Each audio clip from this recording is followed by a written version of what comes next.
नमस्कार, मैं हूं शीतल राजपूत। लोकसभा चुनाव 2014 की सियासी जंग अपने 7वें दौर में पहुंच चुकी है। 7वें चरण के मतदान के लिए नेताओं की मेहनत का वक्त चुनाव प्रचार के खत्म हो चुके शोर के साथ बीत चुका है। अब 9 राज्यों की 89 सीटों पर फैसला सुनाने की बारी जनता की है। 7वें चरण का चुनाव इस लिहाज से भी अहम है क्योंकि इस बार कांग्रेस की आलाकमान और बीजेपी के मुखिया दोनों की किस्मत का फैसला 30 अप्रैल को हो जाएगा, जबकि वडोदरा में 30 अप्रैल के दिन ही ये भी तय हो जाएगा कि कांग्रेस के मधुसूदन मिस्त्री ने बीजेपी के पीएम कैंडिडेट नरेंद्र मोदी को कितनी बड़ी चुनौती दी। कुल मिलाकर बीच बहस में गेंद जनता के पाले में है और अब देखना यह है कि इन 89 सीटों पर राजनाथ सिंह, सोनिया गांधी, नरेंद्र मोदी, आडवाणी और शरद यादव जैसे दिग्गजों के भाग्य का फैसला करते वक्त जनता कितनी तैयार है।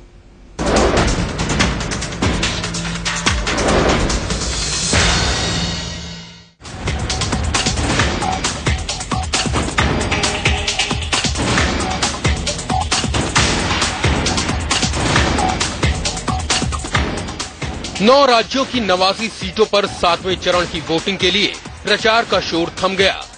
इस चरण में उत्तर प्रदेश की 14 सीटें, बिहार की 7 सीटें, गुजरात की सभी 26 सीटें, पंजाब की सभी 13 सीटें, आंध्र प्रदेश की 17 सीटें और पश्चिम बंगाल की 9 सीटें शामिल हैं। इसके अलावा दादर नागर हवेली की 1 सीट, दमन दीव की 1 सीट और जम्मू कश्मीर की 1 सीट पर भी 30 अप्रैल को मतदान होंगे।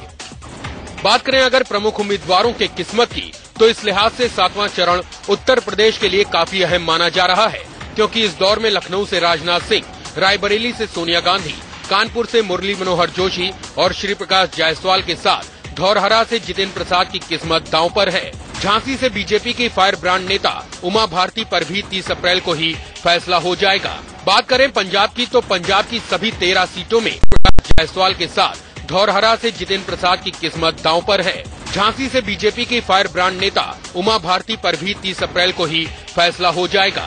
बात करें पंजाब की, तो पंजाब की सभी 13 सीटों में अमृतसर सीट काफी अहम बन गई है। अमृतसर से बीजेपी के अरुण जेटली के सामने कांग्रेस के कैप्टन अमरिंदर सिंह चुनौती बनकर खड़े हैं। वहीं गुरदासपुर से बीजेपी के विनोद खन्ना के सामने कांग्रेस ने प्रताप सिंह बाजवा को मैदान में उतारकर लड़ाई दिलचस्प बना दी है, जबकि आनंदपुर साहिब से कांग्रेस की दिग्गज नेता अंबिका सोनी के भाग्य का फैसला भी 30 अप्रैल को हो जाएगा। वहीं 7वें चरण में गुजरात की भी सभी 26 सीटों पर वोटिंग हो जाएगी और इस दौरान पूरे देश की नजरें वडोदरा से बीजेपी के पीएम कैंडिडेट नरेंद्र मोदी और कांग्रेस के मधुसूदन मिस्त्री की जंग पर टिकी होंगी। गांधीनगर से बीजेपी के लौह पुरुष लाल कृष्ण आडवाणी 30 अप्रैल की वोटिंग में अपनी किस्मत आजमाएंगे, जबकि पहली बार अभिनेता से नेता बने परेश रावल भी बीजेपी के टिकट पर अहमदाबाद ईस्ट से जनता के फैसले के भरोसे होंगे। बिहार में इस बार जिन 7 सीटों पर मतदान होंगे, उनमें मधेपुरा सीट काफी रोचक बन गई है। यहां जेडीयू के दिग्गज शरद यादव को आरजेडी के राजेश रंजन उर्फ पप्पू यादव से कड़ी चुनौती मिल सकती है, जबकि दरभंगा से बीजेपी के कीर्ति आजाद को जेडीयू के संजय कुमार झा टक्कर दे सकते हैं। जम्मू कश्मीर की श्रीनगर सीट पर भी लड़ाई बड़ी है। 30 अप्रैल को श्रीनगर सीट से नेशनल कॉन्फ्रेंस के फारूक अब्दुल्ला की किस्मत भी दांव पर होगी। कुल मिलाकर 7वें चरण के साथ ही 2014 की सियासी जंग अब दिलचस्प मोड़ पर आ चुकी है और चुनाव प्रचार खत्म होने के बाद पूरा देश इसी सवाल का जवाब तलाश रहा है कि आखिर इन 89 सीटों पर क्या है जनता की फाइनल तैयारी। Bureau report, India news.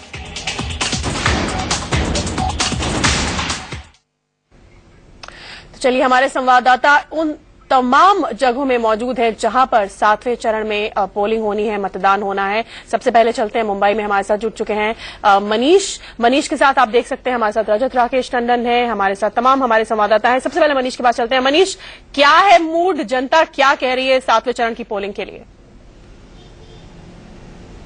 देखिए शीतल, सबसे पहले मैं साफ कर दूं कि मैं मुंबई से थोड़ा सा आगे बढ़कर वडोदरा आ गया हूं, जिस पर सबकी नजरें टिकी हुई हैं कि आखिर 30 तारीख को जो मुकाबला होना है। मैं तो इसे मुकाबला इसलिए भी नहीं मान रहा कि पिछले 2 दिनों में जो यहां मैंने नब्ज टटोलने की कोशिश की, उसके तहत ये दिखाई दिया है कि ये मुकाबला नहीं, ये एक तरफा दिखाई दे रहा है। जिस तरीके से मधुसूदन मिस्त्री खौंजियाते हुए दिखाई दे रहे हैं, जिस तरह से उनके पास कोई भी बड़ा नेता सभा लेने नहीं पहुंचा। राहुल गांधी के करीबी माने जाते हैं, राहुल नहीं आए, सोनिया गांधी नहीं आई, यहां कार्यकर्ताओं का तोटा दिखाई दे रहा है। तो ऐसे में 30 तारीख को होने वाली चुटनी, यानी गुजरात में मतदान को चुटनी कहते हैं और होने वाली 26 बैठक यानी सीटों को बैठक कहते हैं, यहां पर मुकाबला जो दिखाई दे रहा है वडोदरा में वो एक तरफा होता दिखाई दे रहा है। यहां पर कोई भी ऐसी मुश्किलात मुझे नहीं लगता कि नरेंद्र मोदी के सामने है। ना तो वो किसी प्रचार के लिए आए, एक्सेप्ट केवल एक बार नामांकन के लिए जब आए और उसके बाद जो उन्होंने एक सभा ली इसी चुटनी यानी इसी संसदीय क्षेत्र में, तो इस बात को लेकर साफ कहा जा सकता है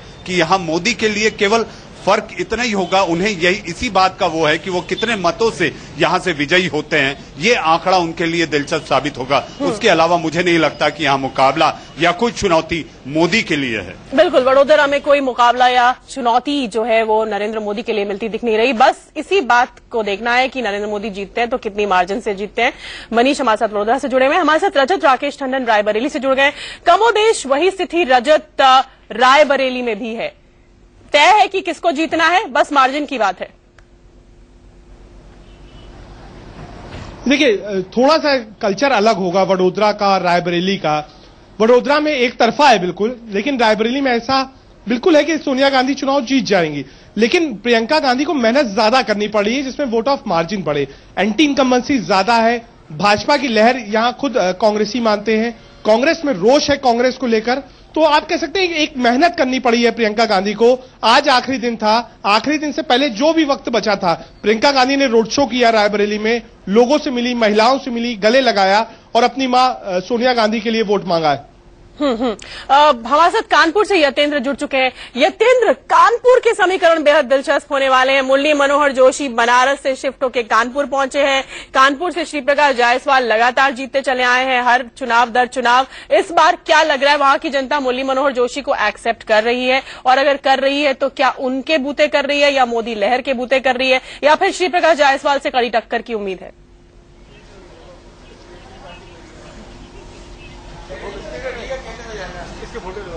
देखिए, बिल्कुल शीतल, कानपुर की अगर बात करें तो हाई प्रोफाइल लीडर यहाँ पर हैं। बीजेपी की तरफ से डॉक्टर मुरली मनोहर जोशी यहाँ पर हैं। कांग्रेस की तरफ से केंद्रीय मंत्री प्रकाश जायसवाल जो पिछले 3 बार से चुनाव जीते, यानी ये कड़ी टक्कर इन दोनों के बीच में देखी जा सकती है। लेकिन समाजवादी पार्टी ने भी अपने प्रदेश सरकार के मंत्री सुरेंद्र मोहन अग्रवाल को इस सीट से उतारा है। सलीम अहमद बीएसपी की तरफ से जो मुस्लिम वोट काटने का काम कांग्रेस को कहीं ना कहीं नुकसान देते हुए दिखाई दे रहे हैं। तमाम लोग हैं और जो लोग हैं वो काफी हाई प्रोफाइल नेता हैं और बड़ा रोचक मुकाबला माना जा रहा है, क्योंकि मुरली मनोहर जोशी इस सीट पर आने के लिए इच्छुक नहीं थे, लेकिन नेताओं के दबाव के चलते उन्हें मजबूरन इस सीट पर आना पड़ा। और यहाँ पर पोस्टर भी छपे थे कि जोशी मजबूरी है और नरेंद्र मोदी जरूरी है, यानी कि मोदी लहर का फायदा लेते हुए यहाँ पर जोशी को फायदा होता हुआ दिखाई दे रहा है। क्योंकि जोशी ने कुछ दिन पहले मोदी का पोस्टर अपने साथ नहीं लगाया था, लेकिन अब 2 दिन पहले उन्होंने जोशी ने मोदी के साथ अपना पोस्टर दिखाया। और वहीं श्री प्रकाश जायसवाल अभी तक किसी भी पोस्टर पर किसी भी राष्ट्रीय नेता का फोटो श्री प्रकाश जायसवाल के साथ नहीं दिखाई दिया। यानी कि श्री प्रकाश जायसवाल साफ संकेत दे रहे हैं कि वो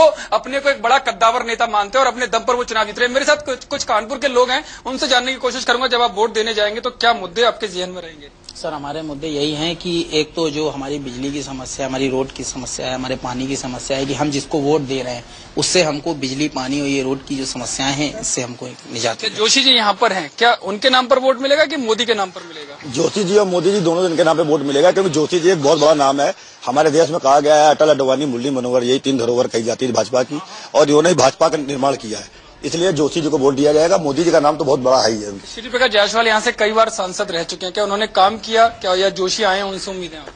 हमको आदरणीय जोशी जी से बहुत सारी उम्मीदें हैं, क्योंकि राष्ट्रीय लेवल के वो नेता हैं। तो जो 60 सालों में हमें नहीं मिला है वो हम उम्मीद करते हैं कि मोदी भाई जी के नेतृत्व में हमें वो सब चिकित्सा व्यवस्था, कृषि व्यवस्था और शिक्षा व्यवस्था, ये तीनों में परिवर्तन होने की उम्मीद है मोदी भाई के। दूध भी है, क्या आपको लगता है कि जो सेफ्टी होनी चाहिए या मुद्दे महिलाओं से संबंधित है वो यहाँ पर है? बिल्कुल बिल्कुल होने चाहिए। आपसे मैं जानना चाहूंगा किस तरह के मुद्दे कानपुर में अभी तक बने हुए हैं? हाँ जी, हम चाहते हैं कि लोग अपनी बुद्धि सही रखें, जिस तरह भूल जाते हैं अच्छे काम को। अटल जी ने बहुत बढ़िया काम किया, उनको लोगों को दोबारा हम चाहते हैं कि इस बार मोदी को भारी बहुमत से जिताएं, क्योंकि अच्छे दिन आने वाले हैं, इसीलिए मोदी को जिताना है, भ्रष्टाचार मिटाना है। लहर यहाँ पर दिखाई दे रही है? मोदी लहर दिखाई तो दे रही है, बट जो मेन प्रॉब्लम है चलिए आपके पास फिर लौटेंगे हम, आपके पास फिर आएंगे हम यतेंद्र। अभी चलते हैं आंचल के पास, अहमदाबाद से हमारे साथ आंचल मौजूद है। आंचल, अहमदाबाद की क्या सूरत हाल है? मोदी लहर यकीनी तौर पे गुजरात में हमने हर जगह देखी है, देश के कई हिस्सों में देखी है। अहमदाबाद का वोटर क्या कह रहा है?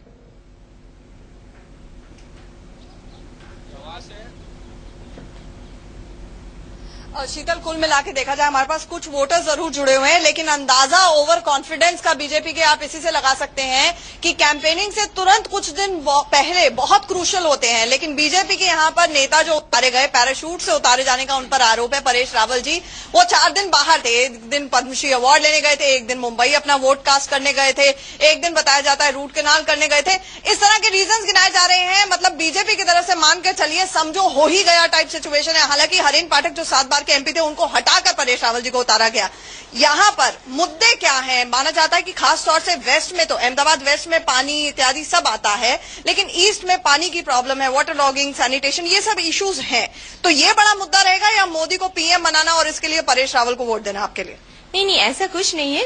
ईस्ट में पानी का वैसे इतना प्रॉब्लम नहीं है, देखा जाए तो स्लम क्वार्टर्स में और वहां पे पानी का प्रॉब्लम है, लेकिन जैसे वेस्ट में है और बाकी सब स्टेट में है ऐसा ही है। Nothing more than nothing important, because यहाँ पे बीजेपी का ही माहौल है और यहाँ पे तो बीजेपी ही जीतेगी। आप पूरी कॉन्फिडेंट हैं बीजेपी जीतेगी? हाँ, ऑलमोस्ट। अच्छा, इसलिए क्योंकि परेश रावल जी खड़े हो रहे हैं, आपको लगता है हरेन पाठक से बेटर कैंडिडेट है? क्योंकि 7 बार तक हरेन पाठक यहां से जीत रहे थे। परेश रावल की अपनी स्टार वैल्यू है इसलिए, या मोदी को पीएम बना के भेजना है 7 RCR इसलिए? नहीं, मोदी के लिए बहुत होप है इसीलिए। और वैसे शीतल, यहाँ पे एक बात और बता दूं, मोदी जी के आपको पोस्टर्स नहीं दिखेंगे पूरे अहमदाबाद में। लगभग 3-4 जगह होर्डिंग थी, अब तो आचार संहिता की वजह से उनको भी हटाया जा रहा है, लेकिन परेश रावल जी के पोस्टर्स नहीं है, मोदी जी के पोस्टर्स नहीं है, बिकॉज वो मान के चल रहे हैं कि उनको यहाँ पर पोस्टर्स की जरूरत ही नहीं है। इतना ज्यादा कॉन्फिडेंस अगर आंचल आपके पास फिर आएंगे। हम चलते हैं फिलहाल राकेश के पास, झांसी से। राकेश, क्या आप मुझे सुन पा रहे हैं? चलिए, राकेश हमारे साथ नहीं जुड़े हुए हैं। अमृतसर से विपिन परमार से बात कर लेते हैं। विपिन, क्या आप मुझे सुन पा रहे हैं? विपिन, अमृतसर का मुकाबला बेहद दिलचस्प, क्या कह रहे हैं वहां का वोटर?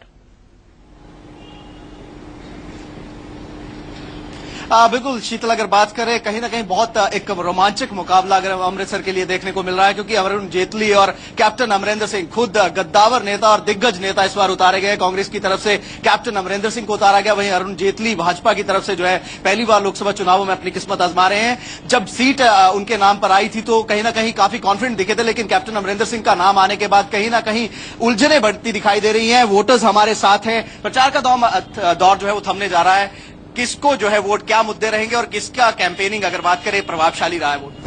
सर, कैंपेनिंग खत्म हो गई है। हर वोटर के मन में यही है कि जो भी लीडर आए ग्राउंड लेवल पे काम करे। हर लीडर आता है, अपने वादे करते हैं और पब्लिक को किसी लीडर से कुछ लेना देना नहीं है, किसी पार्टी से, चाहे वो कांग्रेस हो, चाहे बीजेपी हो, चाहे आम आदमी पार्टी हो। जो लोकल सिटीजन है, जो इंडियन है, जो लोकल लेवल पे बंदा है, वो यही चाहता है कि जो भी पार्टी का लीडर आगे आए वो ग्राउंड लेवल पे काम करे। प्रचार आपने देखा, अरुण जेटली, कैप्टन अमरिंदर सिंह सड़कों पर उतरे, पूरा जोर दिखाया उनके द्वारा। किसको सपोर्ट करेंगे अगर करना? कौन ऐसा?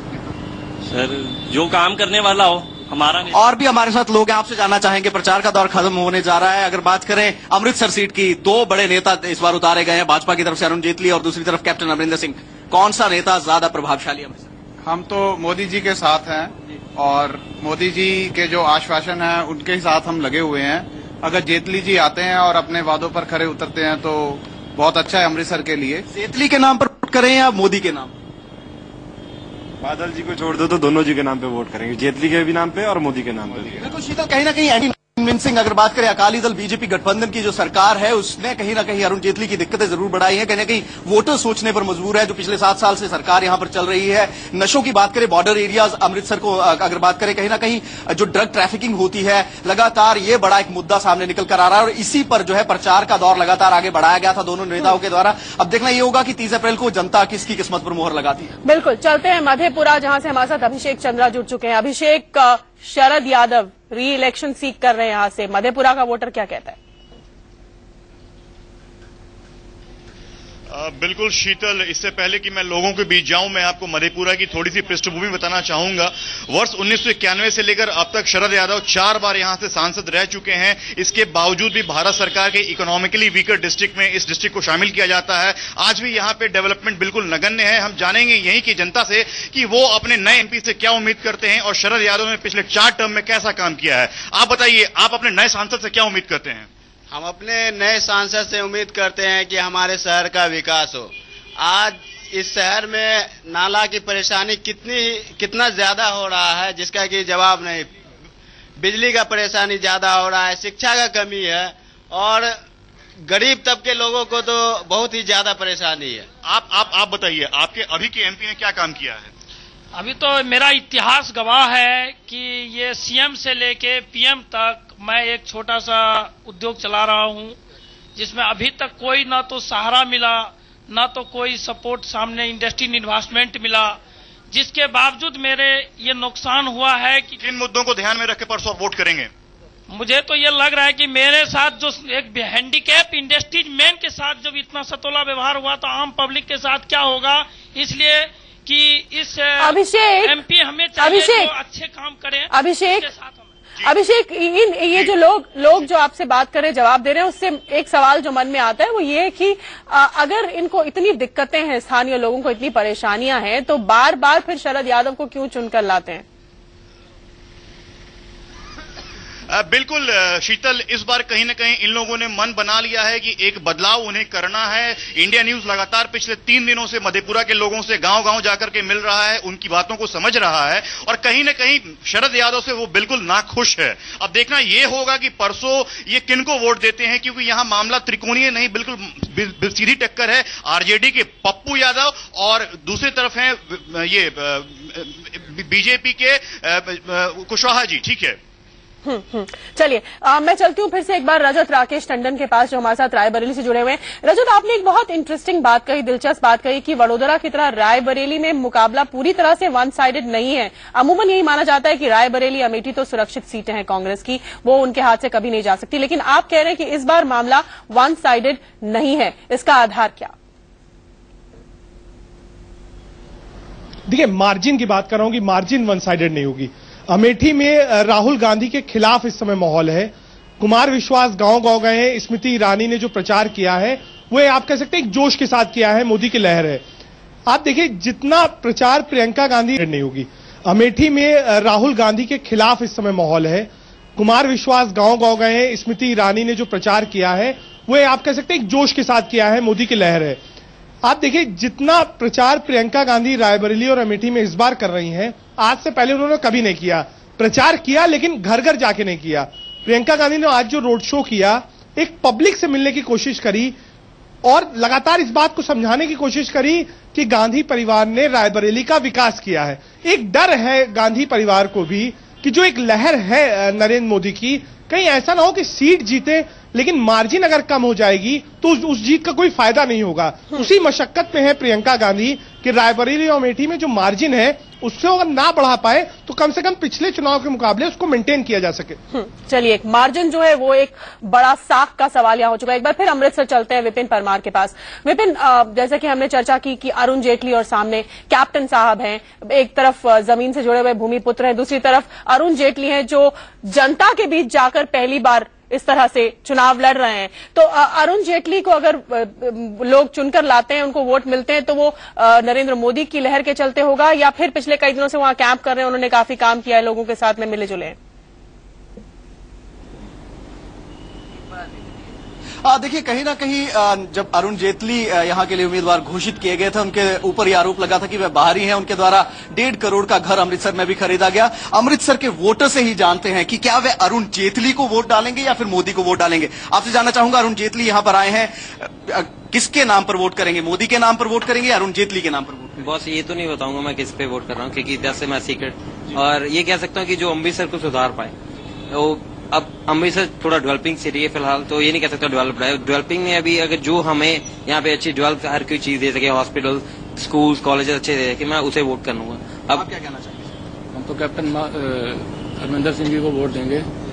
कांग्रेस जो PS3 आएगी सेंटर में यूपीए 3 आएगी। अगर बात करें इस पूरे अमृतसर की, तो अमृतसर में काफी ऐसे मुद्दे हैं, कहीं ना कहीं आम आदमी पार्टी को भी बिल्कुल निगलेक्ट नहीं किया जा सकता, क्योंकि जिस तरह का ग्राउंड वर्क अगर बात करें, अरुण जेटली की तरफ से मोदी यहां पर प्रचार के लिए आए थे, पंजाब भर में उनके द्वारा रैलियां की गई, कांग्रेस की तरफ से कोई बड़ा प्रचार के लिए कोई नेता यहां पर नहीं आया, लेकिन कैप्टन अमरिंदर सिंह एक पैंठ रखते हैं अमृतसर में, लोग उनको फॉलो करते हैं। जाहिर सी बात है, ये मुकाबला काफी रोमांचक होने वाला है। अब देखना यही होगा कि आम जनता किसका साथ देती है। बिल्कुल, मनीष के पास चलते हैं। मनीष अवस्थी वडोदरा से हमारे साथ जुड़े हुए हैं। मनीष, वडोदरा बिल्कुल सुरक्षित मानी जा रही है, एक बस मार्जिन की चिंता है कि कितनी बड़ी मार्जिन से, जब हम वडोदरा में थे तो लोगों का कहना था कि 5 लाख वोट से जिताएंगे, रामविलास पासवान का रिकॉर्ड तोड़ेंगे, एक वर्ल्ड रिकॉर्ड नया बनाएंगे। लेकिन वडोदरा के लोगों को इस बात का भी एहसास है कि नरेंद्र मोदी दोनों जगह से जीत जाते हैं, बनारस से और बड़ौदा से, तो बड़ौदा को सैक्रिफाइस करना पड़ेगा, बनारस को वो चुनेंगे। इस पर आपने लोगों से बात की, क्या कहते हैं लोग, अलग अलग तरह के लोग? देखिए शीतल, जब लोगों से बात की तो लोगों में एक ही बात को लेकर यह है कि मोदी यहां से जीतेंगे, ये तो तय है, क्योंकि मधुसूदन मिस्त्री की जो तैयारी यहां पर दिखाई दी, उनके अपने कार्यकर्ता, उनके अपने कांग्रेस के नेता यहां उनके साथ कंधे से कंधा मिलाकर नहीं दिखाई दिए। तो ऐसे में चुनाव के दौरान, यानी कि छुट्टी के दौरान, ये कहा जा सकता है 10 मुंह 10 बातें होती हैं, लेकिन जहां तक आंकड़ों की बात है कि कितने मतों से विजयी होकर मोदी अपना डंका बजाएंगे और ये बताएंगे कि मास्टर स्ट्रोक मैंने अपने उसी राज्य से, जिसके मॉडल की बात होती है, जिस राज्य से मैं 3 बार मुख्यमंत्री रहा हूं, तो वो मार्जिन को ही लेकर एक बात है। कोई 2 लाख कहता है, कोई 2.5 लाख कहता है, कोई 3 लाख कहता है। बीजेपी की कार्यकर्ता तो ये कहते हैं कि मधुसूदन मिस्त्री की कहीं जमानत न जब्त हो जाए। तो 10 मुंह 10 बातें हैं, लेकिन 30 तारीख को जब मतदान होगा, क्योंकि 26 पूरी सीटों पर, 26 बैठकों पर यह मतदान है, इसमें यह साफ हो जाएगा कि मोदी कितने ज्यादा उभर कर मास्टर ब्लास्टर, जिस तरीके से वो अपने आप को गुजरात का प्रणेता बनाकर उन्होंने अपनी छवि मुख्यमंत्री से प्रधानमंत्री तक की पहुंचाई है, ये 30 तारीख के बाद और 16 तारीख को जब नतीजा आएंगे तब पता चलेगा। लेकिन इतना जरूर है कि व से व तक का सफर, वडोदरा से वाराणसी का जो सफर है मोदी का, यहां के लोगों को बस एक छोटी सी चिंता है जो उनसे बातचीत करने में मुझे दिखाई दी, वो ये, मोदी वडोदरा तो नहीं छोड़ेंगे।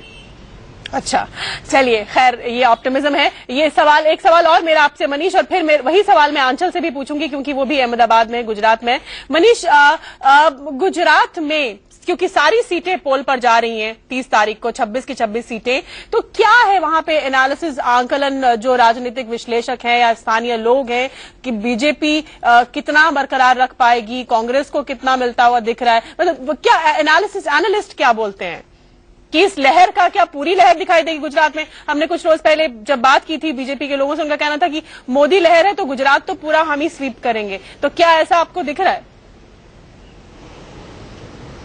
देखिए, जहां तक बात और जो जमीनी हकीकत है उसको अगर देखें तो ये साफ दिखाई देता है, लोगों से बातचीत करने के बाद इस चीज की नब्ज टटोलने की जब हमें मौका मिला तो उसमें ये साफ दिखाई दिया कि लोग ये कहते हैं कि मोदी अगर गुजरात से जाते हैं तो गुजरात का जो विकास हुआ है, हालांकि तमाम रियलिटी टेस्ट दिखाए गए, उनसे ये सारी बातें करके उनको बताने की कोशिश की जाती है कि जो गुजरात मॉडल या विकास की बात होती है, सच्चाई है, जमीनी हकीकत, लेकिन वो ये कहते हैं कि गुजराती मानस न सवाल छे, गुजरात का एक आदमी अगर प्रधानमंत्री बनता है तो इसको लेकर हमें सबसे बड़ी राहत है, और उसके बाद हो सकता है कि देश के साथ साथ गुजरात का दुगुना चौगुना विकास होगा। तो इन सारी बातों के मद्देनजर जिस तरीके से जो सर्वे आ रहे हैं, आंकड़े बताए जा रहे हैं, उसमें यह नहीं दिखता कि आंकड़ों के मुताबिक जो कोई 22 सीट कह रहा है, 24 सीट कह रहा है, लेकिन हाँ, पिछले के मुकाबले मोदी की जो सीटों की संख्या है, यानी कि जो बैठकों की संख्या है, गुजराती में सीटों को बैठक कहते हैं, उसकी जो संख्या है उसमें इजाफा जरूर होगा। लेकिन ऐसा भी होता नहीं दिखाई देता, क्योंकि अहमद पटेल ने इंडिया न्यूज के इंटरव्यू में तमाम बातें कही हैं, राहुल गांधी यहां आए, उन्होंने अपने अंदाज में बातें कही। तो ये सारी बातों के मद्देनजर और इसकी गहराई में जाके अगर देखें तो मोदी को इजाफा जरूर मिलेगा, लेकिन पूरा एक तरफा 26 की 26 उनके पाले में आएंगी, ऐसा ना तो विश्लेषक कहते हैं, ना ही जमीनी हकीकत देखने के बाद मेरा अपना आकलन दिखाई पड़ता है। आंचल, गुजरात, मोदी लहर और गुजरात कितना स्वीप करेगी बीजेपी, क्या कहते हैं आपके, जिन लोगों से आपकी इंटरेक्शन हुई है?